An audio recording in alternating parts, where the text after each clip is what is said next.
Okay, here we go. The Doctor. The next morning, Mr. Fitzgibbon started the larger of his two tractors, the one he kept in the barn, the one that pulled the combine in the fall harvest.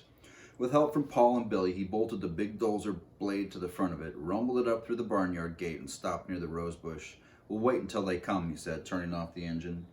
Miss Frisbee could not bear to watch, and yet even more she could not bear not to watch. She knew there was nothing to be gained by it, nothing she could do. Yet how could she stay at home when 10 rats, including Justin and Brutus, were waiting bravely underground? She could not. She thought at first of her watch hole in the corner post, and she decided against it. Near to the rose bush on the edge of the wood stood a hickory tree, and its scaly bark like a ladder inviting her to climb. 10 feet up on this tree, a large branch jutted outward, and on this branch, up close to the trunk, she had a vantage point from which herself unseen could look down on the rose bush, and also see into the woods to a blackberry bramble where, though she had never been in it, she was sure the rat's rear exit must be hidden. She settled down to wait. It was a chilly morning with a damp breeze and a gray mist that blew by in patches. Somewhere near the middle of the morning, a square white truck came into the driveway. It went first to the house. A man in a white coverall uniform climbed out and knocked on the Fitzgibbons' door. It was too far away for Miss Frisbee to hear the knock or to hear what the man said when Mr. Fitzgibbon came out on the porch. But 10 seconds later, Billy ran from the house to the barn where Mr. Fitzgibbon was working. The man returned to the truck and waited, standing outside the open cab door. Through the windshield, she could see 2 more men sat in the front seat, and that one of them wore horn-rimmed glasses. Now Mr. Fitzgibbon approached the truck, Billy dancing beside him, apparently in some excitement. There was a conference, none of which Miss Frisbee could hear, accompanied by gestures toward the rose bush and the waiting bulldozer. The man in white climbed back into the driver's seat and drove the truck across the grass. He backed it up beside the bulldozer, stopping perhaps 10 feet from the bush. Miss Frisbee stared at it, and if there was anything printed on it, it must have been on the other side, away from her. Then the 3 men climbed out, and she could hear what they said. "It's a big one, all right," said one of the men, "and look at those thorns. It's hard to see how even a rat could get in there." The man in horn rims walked around the edge of the bush, examined it closely. He bent over. "Look at this," he said. "There's an entrance hole, very neatly hidden, and look behind it, a path leading in." He turned to Mr. Fitzgibbon, who had walked up with Billy. "You were right. You'll need to bulldoze it. It would take us all day to hack our way through it. But cut it off just at the surface if you can. If you dig too deep and open the hole, they might get away." He added, "You'd better tell the boy to keep back. We'll be using cyanide, and it's dangerous." Billy, after some argument, was dispatched to the back porch where Mr. Fitzgibbon where Miss Fitzgibbons was also watching. One of the men had walked around to the far side of the bush, the near side of Mr. Frisbee's tree. "Doc," he said, here's another entrance in the bush. It looks like there's a hole just inside it." Doc was the man in the horn rims. He was a doctor. Miss Frisbee thought, Dr. Somebody. He was in charge. "Can you get at it?" he asked. "Not very well, too many thorns." The man who was a doctor walked around and looked at it. "No," he said. "Anyway, that would be their escape hatch. We'll find the main hole near the middle of the bush." He turned to Mr. Fitzgibbon, who had mounted the tractor. "Okay," said the doctor. Can you push it that way, away from the shed?" Mr. Fitzgibbon nodded, and the motor started with a roar. He pulled the lever and flexed the heavy steel blade up and down, bringing the bottom edge to rest just even with the ground.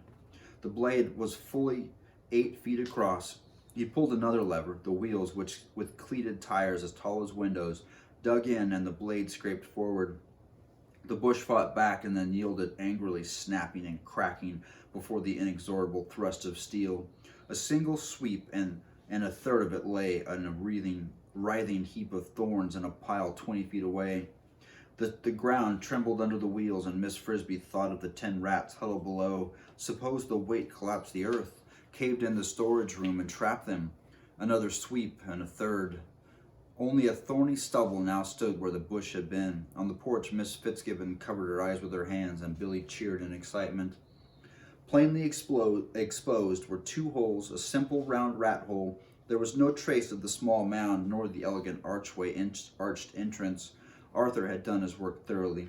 Miss Frisbee wondered for a moment at that second hole, and then she remembered his saying, "We'll give them another rear exit to block, of course." They had dug another hole, most likely, she thought, just a dummy Just a dummy leading nowhere. The men in the white suits went into action. The back doors of the truck were opened and a long, flexible pipe unrolled. It looked like a fire hose, except that at the end, instead of a muzzle, there was a round plunger, like a rubber ball cut in half. One of the men donned a mask with a glass visor and a tube that ran to a pack on his back, a gas mask.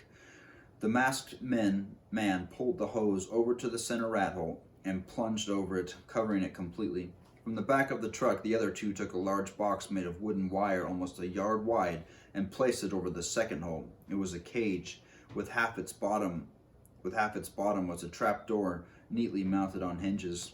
This they raised, placing the open part directly over the opening in the earth, and then they backed away, one of them holding a trip cord which had closed the trap door after the rats were inside. All set, the doctor called to the man in the mask. The mask nodded. Keep back now, said the doctor to Miss Fitzgibbon, who had left his tractor to watch. He walked to the truck, reached inside, and turned a switch. Miss Frisbee heard the soft throb of a pump now. She turned and watched the blackberry bramble in the woods. Would they hear the pump?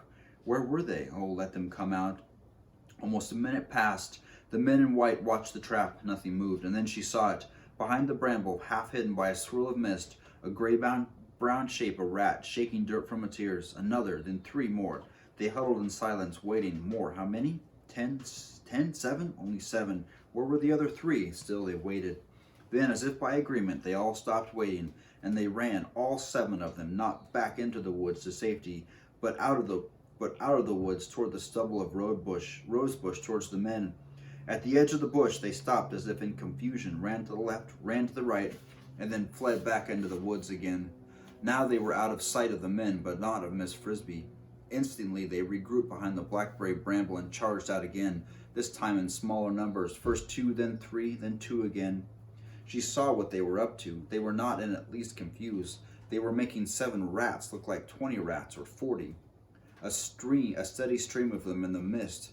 It was in the hectic turning, running, turning, hiding. She could not tell whether or not she recognized any of them. The men shouted, "Look at that, a pack of them. How'd they get out?" "Get the nets." The doctor turned off the pump, and the man with the hose pulled off his mask as a new wave of rats danced around the edge of the clearing. All 3 men ran to the trucks and from it pulled long-handled nets. But Miss Frisbee, up on her branch, was staring at the blackberry bush again. She saw something that all the others, including the rats, did not see. An 8th rat had come out. He emerged running, but then he stumbled, got up, and ran again, this time more slowly, circling vaguely to the right. He did not seem to know where he was going. He reached a sparse thicket of saplings almost out of her sight, and there, abruptly, he fell over on his side and lay still. Meanwhile, all 3 men, holding their nets low, ran across the stubble toward the parade of rats. But as they approached the parade, it vanished. The rats, their purpose accomplished, melted into the misty woods, and this time they did not reappear. Miss Frisbee watched them as they loped away swiftly in single file and disappeared from her view back into the deep forest and up the mountainside. The rear guard was gone, bound for Thorn Valley, but the 8th rat, still unmoving among the saplings, and 2 had never come out at all. "They're gone," said the man who had worn the mask. "They fooled us." "What happened?" asked Mr. Fitzgibbon. "Simple enough," said the doctor. "They had 2 escape holes, and they used the other one." He walked back to the blackberry bramble and bent down, kicking the branches aside with his foot. "Here it is," he said. "Quite a long tunnel, one of the longest I've seen." The other 2 men said, "Get the pick and shovels." For a half hour they dug, laying open a narrow trench along the tunnel. From her angle of view in the tree, Miss Frisbee could see only the top of this trench and not down into the bottom. And still she watched, saying to herself, perhaps after all there were only 8. Maybe they decided that 8 would be enough. And then one of the shovels broke through into air and they came to the rat storage room. "There's 2 of them," said one of the men, and her heart sank. Who were they? She wanted to run and look, but she did not dare. "Careful," said the doctor. "There may still be some gas in there. Let the wind blow it out." "Phew," said one of the men. "That's not gas, that's garbage." "Open it up a little more," said the doctor. One of the men wielded a shovel for another minute, and the doctor peered in. "Garbage," he said. "Last night's dinner. Garbage and 2 dead rats," Miss Frisbee thought. He sounded disappointed. "Only 2?" said Mr. Fitzgibbon. "Yeah, it's easy to see what happened. In a hole this size, there would have been a couple dozen at least, but these 2 must have been up at the front near the tunnel. They got a whiff of the gas and it killed them. But before they died, they must have warned the others, so the rest ran out. Warned them, said Mr. Fitzgibbon. Could they do that? Yes, said the doctor. They're intelligent animals. Some can do a great deal more than that. But he did not elaborate. Instead, he turned to one of the men. We might as well take these two back with us. From the truck, the man produced a white paper sack and a pair of plastic gloves. He pulled the gloves on, reached into the hole, and placed the two dead rats in the sack. He did this with his back to Miss Frisbee, so that she never got a glimpse of them. All right, said the doctor, let's close it up. They shoveled the dirt back into the trench and returned to the truck. You'll let me know if they have rabies, said Miss Fitzgibbon. Rabies, said the doctor. Yeah, of course, but I doubt it. They look perfectly healthy. Perfectly healthy, thought Miss Frisbee sadly, except for being dead. She looked in the woods over toward the sapling where the other rats lay. Was he too now dead? To her surprise, she saw that he was moving. Or was he? In the mist, it was hard to tell, but something had moved. After the truck had left, Mr. Fitzgibbon stood looking at the ruin of the rosebush. He seemed vaguely puzzled and disappointed. He must be wondering, she thought, whether it had been worth it just to exterminate two rats. He had no way of knowing, of course, that all the rest were also gone and would not return, that his grain loft was safe. In a moment he turned and walked into the house. As soon as he was safely gone, Miss Frisbee scurried down from her tree and entered the woods. On the ground she could no longer see the rat or the thicket where he lay, but she knew the direction, and she ran, around a stump, over a mound of leaves, past the cedar tree, and there were the saplings, and there lay the rat, still on his side. It was Brutus. Beside him, futilely trying to move him, stood Mr. Ages. She reached him, breathless from her run. Is he dead? No, he's unconscious, but he's alive and breathing. I think he'll revive if I can just get him to swallow this. Mr. Ages indicated a small corked bottle no bigger than a thimble on the ground beside them. What is it? An antidote for the poison. We thought this might happen, so we got it ready last night.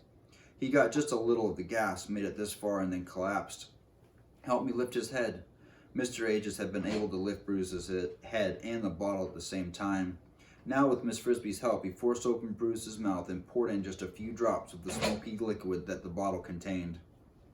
In a few seconds, Brutus made a gulping noise and swallowed hard and spoke. It's dark, he said. I can't see. Open your eyes, said Mr. Ages. Brutus opened them and looked around. I'm out, he said. How did I get here? You don't remember? No. Wait, yes, I was in the hole. I smelled gas. An awful choking sweet smell. I tried to run, but I stumbled over somebody lying on the floor and I fell down. I must have breathed some of the gas. I couldn't get up. And then I heard the others running past me. I couldn't see them. It was darker than night.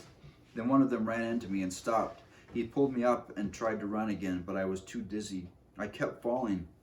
The other one helped me up, and I went a few steps more. He kept pulling me and then pushing, and somehow, finally, I got to the end of the tunnel. I saw daylight, and the air smelled better, but there was nobody else there. I thought the others must have left, so I ran a little farther, and that's all I remember. Miss Frisbee said, What about the ones who helped you? I don't know who it was. I couldn't see, and he didn't speak at all. I suppose he was trying to hold his breath. When he got near the end, I could see daylight. He gave me one last shove toward it, and then he turned back. He went back? Yes. You see, there was still one rat back in there, the one who I stumbled over. I think he went back to help that one. Whoever he was, said Miss Frisbee, he never came out. He died in there. Whoever he was, said Mr. Ages, he was brave. Now, this is the epilogue, so the story is over. A few days later in the morning, the plow came through the garden.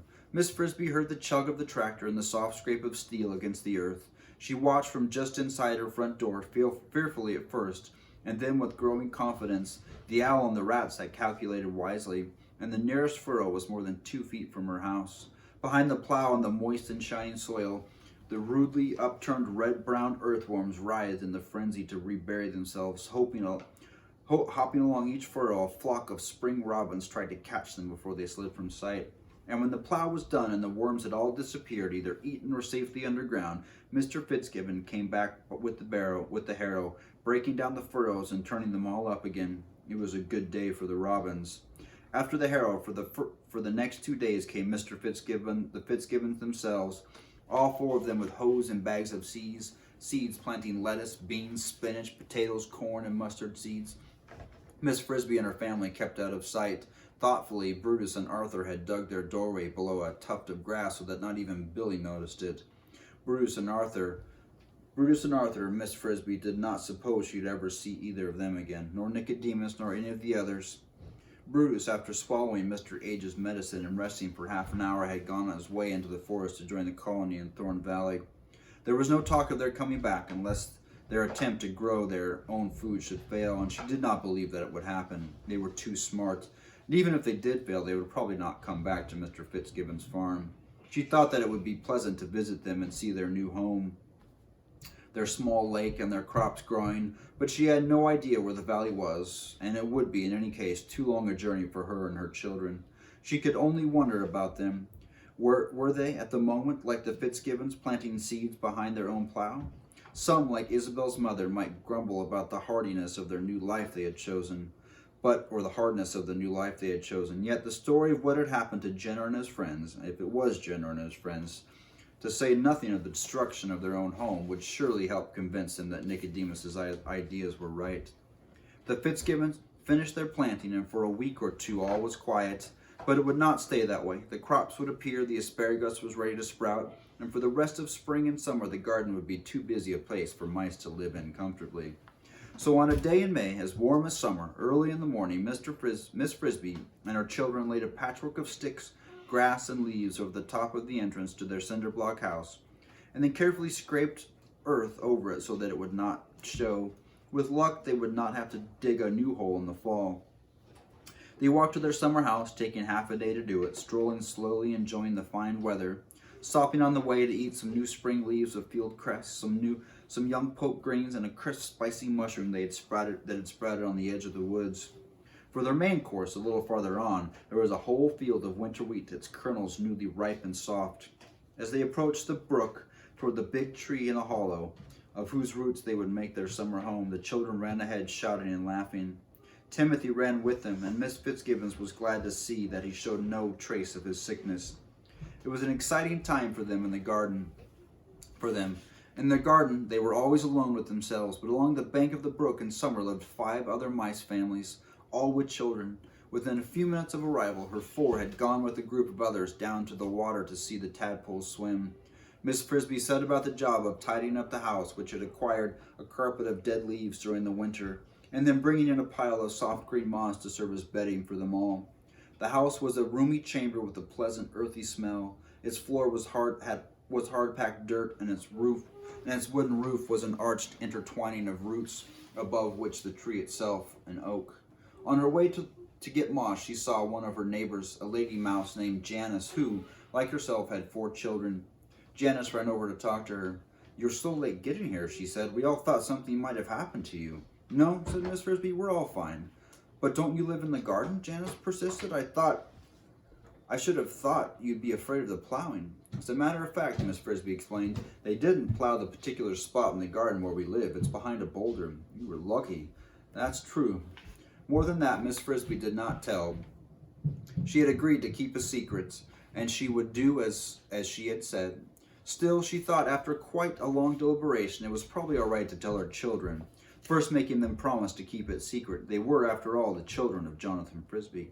For all she knew, and for all Nicodemus knew, they were likely to turn out to be quite different from other mice, and they had a right to know the reason. The following evening, therefore, when they had finished an early supper, she gathered them around her. "Children, I have a story to tell you, a long one." "Oh, good," cried Cynthia. "What kind of story?" "A true one about your father and about the rats." "How can it be about father and rats?" Teresa asked. "Because he was a friend of theirs." "He was?" said Martin incredulously. "I never knew that. It was mostly before you were born." To everyone's surprise, Timothy said, "I thought he might be. I think Mr. Ages was too." "How did you know that?" "I didn't know it. I just thought it. A couple of times I saw Mr. Ages leaving their rose bush, and I knew that Father used to visit him a lot. But I never saw him near the rose bush." Probably, Miss Frisbee thought, because he would have been careful always to leave through the blackberry bramble, just so he would not see him. They sat down the outside of the entrance to the house, and beginning with her visit to the rats, she told them all that she had seen and done, and all that Nicodemus had told her. It took a long time to tell, and she talked till the sun sank low, turning the sky red and lighting the tops of the mountains beyond which somewhere the rats of Nim were living. The children's eyes grew round when she told them about the escape from Nim, and even rounder when she described her own capture and escape from the birdcage. But in the end, the eyes of Teresa and Cynthia were filled with tears, and Martin and Timothy looked sad. Teresa said, "But Mother, that's terrible. It must have been Justin. He saved Brutus and then went back. He was so nice." Miss Frisbee said, "It may have been Justin. We can't be sure. It could have been any of the others." Martin said, "I'm going to find out. I'm going to Thorn Valley somehow, someday. But it's too far and you don't know where it is." "No, but I'll bet Jeremy knows. Remember, he told you the rats had a clearing back in the hills. That must be in Thorn Valley." He thought about this for just a minute, and then he said, "He might even fly me there on his back, the way he did you. But we don't know where Jeremy is either." "We don't see the crows down here," Miss Frisbee reminded him. "No, but in the fall, when we go back to the garden, I could find him then. And if I got something shiny and put out in the sun, he'd come get it." Martin was growing excited at his idea. "Oh, Mother, may I?" "I don't know. I doubt the rats will want visitors from the outside." "They wouldn't mind. After all, you helped them, and so did Father. And I wouldn't do any harm." "It's not something we have to decide tonight," said Miss Frisbee. "I'll think about it. And now it's late. It's time for bed." The sun had set. They went into the house and lay down on the soft moss Miss Frisbee had placed on the floor of their rooms under the roots. Outside, the brook swam quietly through the woods, and up about them, the warm wind blew through the newly opened leaves of the big oak tree. They went to sleep. The end. Thanks, guys.